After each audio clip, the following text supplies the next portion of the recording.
पालकमंत्रीपदाची अपेक्षा ठेवणं वावगं काय असं एकनाथ शिंदे यांनी म्हटलं आहे। एकनाथ शिंदेंकडून भरत गोगावले यांची पाठराखण करण्यात आली आहे।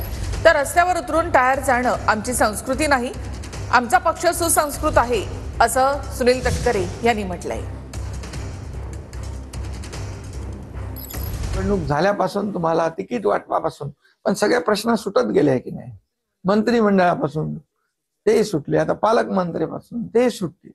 गोगावलेंची नाराजी त्यातनं स्पष्ट त्यांनी मुलाखतीमधून नाही, शेवटी काय अपेक्षा करणं वावगं काय। शेवटी त्यांनी अनेक वर्ष रायगडमध्ये काम केलंय। म्हणजे अपेक्षा ठेवणं, मागणी करणं त्याच्यामध्ये काही चुकीचं नाहीये। त्यामुळे महायुती जी आहे, मी आहे, आमचे मुख्यमंत्री आहेत आणि दुसरे आमचे उपमुख्यमंत्री, आम्ही बसून त्याच्यावर मार्ग काढू। रायगड आणि नाशिकच्या जागेबाबत पालकमंत्रीबाबत त्याला स्थगिती देण्यात आली। खरं तर तुम्ही त्या ठिकाणी आपण म्हणजे उमेदवार आपलेच इच्छुक होते याबाबत चर्चा होती, गोगावले होईल, त्याच्यावर मार्ग निघेल। आता काही काळजी करू नका। बघा, तुम्हाला सगळ्या जेवढ्या चिंता आहेत त्याच्याविषयी तुमच्या चिंता प्रश्न आपाप सुटतायत की नाही।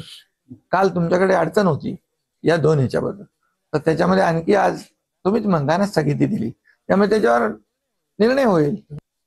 आम्ही सगळेजण सुसंस्कृत आहोत, विचाराच्या माध्यमातून वागणारा आम्ही सगळेजण असल्यामुळे रस्त्यावरती उतरून राष्ट्रीय महामार्गाची ट्रॅफिक अडवून टायर जाळणं वगैरे विषय आमच्या संस्कृती आयुष्यात कधी बसलेले नाही आहे। त्यामुळे राज्याच्या मुख्यमंत्री महोदयांजवळ चर्चा करणं, आवश्यकता लागली तर आमचे उपमुख्यमंत्री आदरणीय अजितदादाही बोलतील, आदरणीय एकनाथ शिंदे साहेबांच्याजवळ सुद्धा या विषयावरती चर्चा होईल आणि त्याच्यातला जो काय निर्णय असेल त्या निर्णयाच्या बाबतीमध्ये सर्वजण समाधानी असतील।